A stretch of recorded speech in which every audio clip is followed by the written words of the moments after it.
నమస్తే, welcome to our channel. నేను మిషాల్ని. మన ముందు స్టూడియోలో ఉన్నారు పొలిటికల్ అనలిస్ట్ శ్రీలీల గారు ఉన్నారు. వారిని అడిగి కొన్ని విషయాలు మనం తెలుసుకునే ప్రయత్నం చేద్దాం. నమస్కారం మేడం. నమస్తే అమ్మా. మేడం, ఎట్టకేళ్లకు MP Vijayasai Reddy, YCP MP Vijayasai Reddy అయితే నేను రాజీనామా చేసి నేను వ్యవసాయం చేసుకుంటా అన్న విజయసాయిరెడ్డి ఇప్పుడు మళ్ళీ రీ ఎంట్రీ ఇవ్వబోతున్నారని సమాచారం అయితే వస్తుంది. నిజంగా ఇప్పుడైతే పవన్ కళ్యాణ్ గారిని కానీ చంద్రబాబు నాయుడు గారిని పొగడటం చూస్తున్నాము. అదే ఇప్పుడు రాజకీయాల్లోకి ఎంట్రీ ఇస్తున్నాడంటే ఇప్పుడు వేరే పార్టీలకు వెళ్ళే అవకాశం ఉందంటారా? ఏమంటారు మేడం? విజయసాయిరెడ్డి మరి గతంలో నేను వ్యవసాయం చేసుకుంటాను, నేను పూర్తిగా రాజకీయ సన్యాసం తీసుకున్నాను అని చెప్పి, అలాగే ఎవరితో కూడా నాకు వైరం లేదని కొత్త డైలాగులు వేస్తున్నాడు. 20 సంవత్సరాల నుంచి పవన్ కళ్యాణ్ గారితో పరిచయం ఉందని, మరి లేకపోతే నారా చంద్రబాబు నాయుడు గారితో నాకు ఎటువంటి వైరం లేదు అని.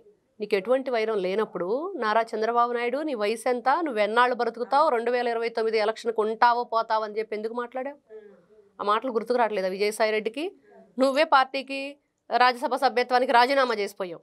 మళ్ళీ ఈ రోజున జగన్మోహన్ రెడ్డి గారి మీద ప్రేమ పుట్టుకొచ్చి, లేకపోతే రాజకీయ వ్యామోహం నీకు తగ్గక మళ్ళీ నేను వస్తానని చెప్తున్నావు.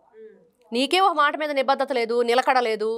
ఈ రోజున మళ్ళీ మీరు నేను వస్తాను అవసరమైతే అంటే ఎవరికి అవసరమైతే వస్తావు? జగన్మోహన్ రెడ్డి గారికి అవసరమైతే వస్తావు, అంతే కదా. మరి ఈ రోజుకు కూడా ఆయన ప్రెస్ మీట్ వింటే పూర్తిగా వైఎస్ఆర్సీపీ పార్టీలోనే ఉన్న వ్యక్తిగా జగన్మోహన్ రెడ్డి గారి నీడగా ఆత్మగానే మాట్లాడుతున్నాడు తప్పించి ఎక్కడా కూడా అతను న్యూట్రల్గా మాట్లాడింది మనకు అతను మాట్లాడిన మీడియా సమావేశంలో కనిపించలేదు. గతంలో మాట్లాడిన మాటలు ఈ రోజున నువ్వు ఏ మద్యం కుంభకోణం గురించి అయితే చెప్పావో దాని గురించి ఒక మాట మాట్లాడా? మరి అందరి విషయాలు నేను వాళ్ళ బ్రతుకులు బయట పెడతాను, సగం బట్టలు ఇప్పారు మిగతా సగం బట్టలు ఇప్పుతాను అన్నాడు. ఎవరు బట్టలు ఇప్పుతాడు? ఆయన బట్టలు ఇప్పుతాడా, జగన్మోహన్ రెడ్డి బట్టలు ఇప్పుతాడా, లేకపోతే ఎవరైతే ఈయన చెప్తున్నాడో ఆరోపణ వాళ్ళ బట్టలు ఇప్పుతాడా? చెప్పాలి కదా. ఈ బట్టలు ఇప్పే ప్రోగ్రామ్ ఏంటో వీళ్ళ ఫాంటసీ ఏంటో ఎవరికి తెలియదు. సరే, ఇవన్నీ ఒకటైతే ఈ రోజున గతంలో ఈయన మాట్లాడిన మాటలు ఉత్తరాంధ్రాని దోచుకున్నాడు దొంగలాగా. ఈ రోజున చెప్తాడు నేను ఒక్క ఉత్తరాంధ్రాకే పరిమితం కాదు, మరి నేను కడప ఒక్కటి తప్ప ఆంధ్ర రాష్ట్రం అంతా కూడా అన్ని కార్యక్రమాలు చేశాను రాజకీయ పరంగా. అంటే నేను ఉత్తరాంధ్రలోనే కాదు దోచుకుంది చాలా చోట్ల అని చెప్తున్నట్టుంది ఆయన. అలానే ఉంది రాజకీయ అనుభవం అంటే. ఏ విధంగా చూడాలంటే వీళ్ళు దొంగల ముఠాగా, దొంగల పార్టీగా అందరూ కలిసి దోచుకొని రాష్ట్రాన్ని సర్వనాశనం చేసి 12,000 కోట్ల రూపాయల అప్పులు పాలు చేశారు రాష్ట్రాన్ని. రాజధాని లేదు, యువతకి భవిష్యత్తు లేదు, వాళ్ళకి భరోసా లేదు, ఉద్యోగాలు లేవు, రోడ్డు లేవు, ఏమీ లేవు. కనీసం పోలీసులు జీపుకు పెట్రోల్ కానీ మెయింటెనెన్స్ కానీ ఆ జాగిలాలకు ఫుడ్ కూడా లేదు. అది వీళ్ళు చేసింది. ఈ రోజున వీళ్ళు వచ్చేసి మాకేదో నిబద్ధతతో పనిచేస్తాము, జగన్మోహన్ రెడ్డి గారు చాలా మంచివాళ్ళు, ఆయన రాజకీయం చేసే ఇది ఉందని చెప్పి చెప్తున్నారు. ఈయన ఏముంది ఆయనకి అంత నిబద్ధత లేకపోతే ఇంకేంటి? ఆయన 16 నెలలు జైల్లో ఉండొచ్చు. ఈ రోజున ఎన్ని కేసులు తప్పించుకుంటూ తిరుగుతూ 12 సంవత్సరాలుగా బెయిల్ మీద ఆయనకంట రాజకీయంలో బాగా అనుభవం ఉంది, చేయగల సమర్థుడు అని చెప్పేసి విజయసాయిరెడ్డి చెప్తుంటే మళ్ళీ జగన్మోహన్ రెడ్డి గారి ఆత్మ జగన్మోహన్ రెడ్డి గారిని చేరబోతుందా అనేదే కనిపిస్తుంది. మేడం, ఇప్పుడు మరి వైసీపీలోకైనా జాయిన్ అయ్యేది లేదా వేరే పార్టీలోకి అవకాశం ఉందంటారా? నాకు తెలిసి విజయసాయిరెడ్డి గారిని జనసేన కానీ టీడీపీ కానీ బీజేపీ కానీ రానిస్తే మరి గతంలో చేసిన వాటికి ఈ రోజున ఆయన అప్రూవ్గా మారి జగన్మోహన్ రెడ్డి బ్రతుకు బండారం బయట పెడితే అప్పుడు ఏ పార్టీలోకైనా తీసుకోవచ్చు, అంతే. మరి ఈ రోజున నువ్వు ఆత్మగా ఉండి ఆయన జైలు మెట్టుగా ఉండి ఆయనతో రూమ్మేట్స్ క్లాస్మేట్స్ చూస్తాం. జైలు మేట్స్ అంటే ఈయనే విజయసాయిరెడ్డి, మరి జగన్మోహన్ రెడ్డి గారు ఒకే జైల్లో ఉన్నారు.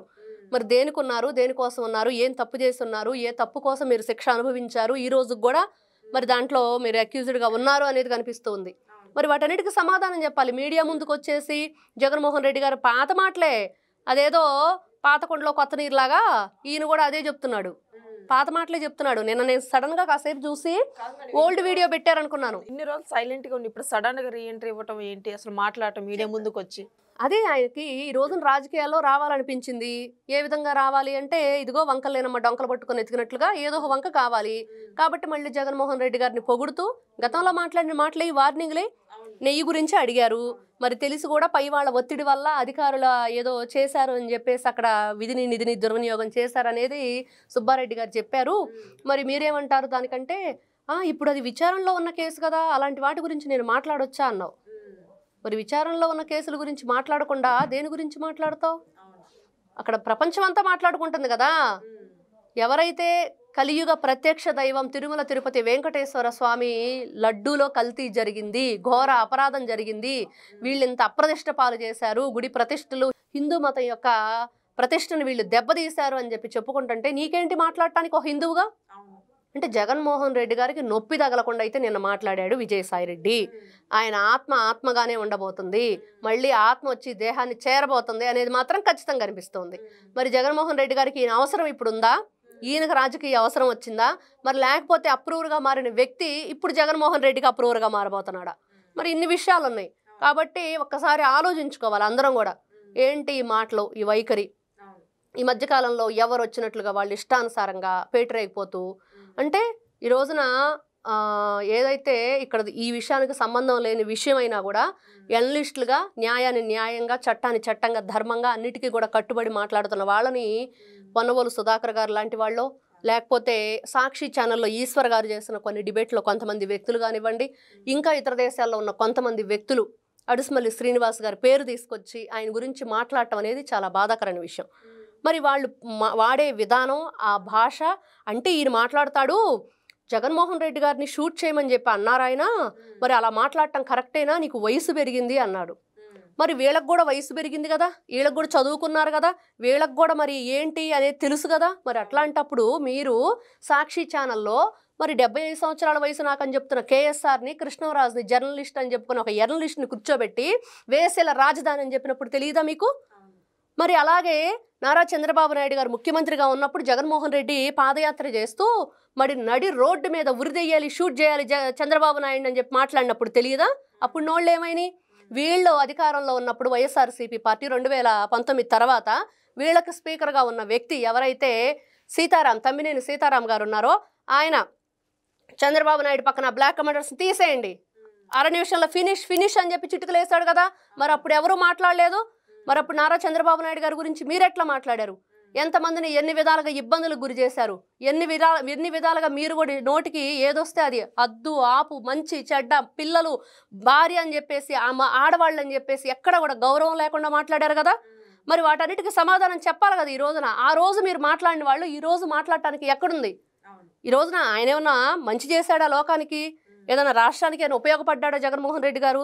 లేదు కదా. లేదు. మరి ఇన్ని రకాలుగా ఉన్నప్పుడు అడిగే హక్కు వీళ్ళందరికీ ఎక్కడొచ్చింది? ఒకసారి వీళ్ళు కూడా వెనక్కి తిరిగి ఈ మాటలన్నీ కూడా వీళ్ళ అధికారంలో ఉన్నప్పుడు ఎన్ని రకాలుగా మాట్లాడారు, ఎన్ని విధాలుగా చంపేయాలన్నారు, ఎన్ని విధాలుగా అసలు మిమ్మల్ని ఉరిదీయాలని చెప్పి మాట్లాడారు, అవన్నీ కూడా ఒకసారి ఆలోచించుకుంటే మరి రాజకీయ పరంగా ఎవరు విమర్శిస్తున్నారు, దిగజారిపోయి ఎవరు విమర్శిస్తున్నారో తెలుసుకుంటే మంచిది. మేడం, ఈరోజు జగన్మోహన్ రెడ్డి ఎక్కడికి వెళ్ళినా సరే, చావుకి వెళ్ళినా కానీ, ఒక ఫంక్షన్కి వెళ్ళినా సరే, కోర్టుకి వెళ్ళినా సరే, వెనుక వాళ్ళ గ్యాంగ్ మొత్తం ఫ్లెక్సీలు పెట్టుకొని రప్ప అని ఎక్కడికి వెళ్ళినా సరే, పెళ్ళిళ్ళ దగ్గర కూడా ఇదే రప్ప అని పట్టుకొని ఊగులాడుతున్నారు. జగన్మోహన్ రెడ్డి గారికి ఒకటే, ఈ రోజున ఆయన అధికారంలో ఉన్నప్పుడు ఏం చేశాడు, మళ్ళీ అదే దానికంటే 100 ఎక్కువ చేస్తామని చెప్పి డైరెక్ట్గానే చెప్పేస్తున్నారు. రాష్ట్ర ప్రజలందరూ చీగొట్టారు, 11కు పరిమితం చేసి ప్రతిపక్ష హోదా లేకుండా పక్కన పడేశారు. అయినా కూడా ఈ రపరప ఏంటి అంటే ఆయనకి ఇష్టం. నరకటాలు, గొడ్డలు తెప్పించటాలు, ఏసేయటాలు, ఇవన్నీ కూడా ఇష్టం కాబట్టి మళ్ళీ అదే చెప్పించుకుంటున్నాడు. సింబాలిక్గా మాది ఫ్యాన్ గుర్తు కాదు, గొడ్డలు గుర్తు, మా పార్టీ పేరు రపరప అని పెట్టుకుంటే బాగుండేది, వైఎస్ఆర్సీపీ అని పెట్టుకోకుండా ఇంకా బాగుండేది. అందరూ చక్కగా చెప్పుకునేవాళ్ళు కదా రపరప పార్టీ అంటని. కాబట్టి ఈయనకేంటంటే ఎంతసేపటికి సీఎం అని అర్పించుకోవాలి. ఈ రోజున అక్షరాల 50 లక్షల రూపాయలు ఖర్చు పెట్టాడు మొన్న వచ్చిన ఏదైతే ఫ్లైట్కి. మరి తర్వాత జనాలను అక్కడి నుంచి ఇక్కడికి తరలించడానికి లక్షల రూపాయలు ఖర్చు పెట్టారు, కోట్ల రూపాయలు ఖర్చు పెట్టి కోర్టుకు వెళ్ళి వచ్చిన జగన్మోహన్ రెడ్డి. నమస్తే అమ్మ.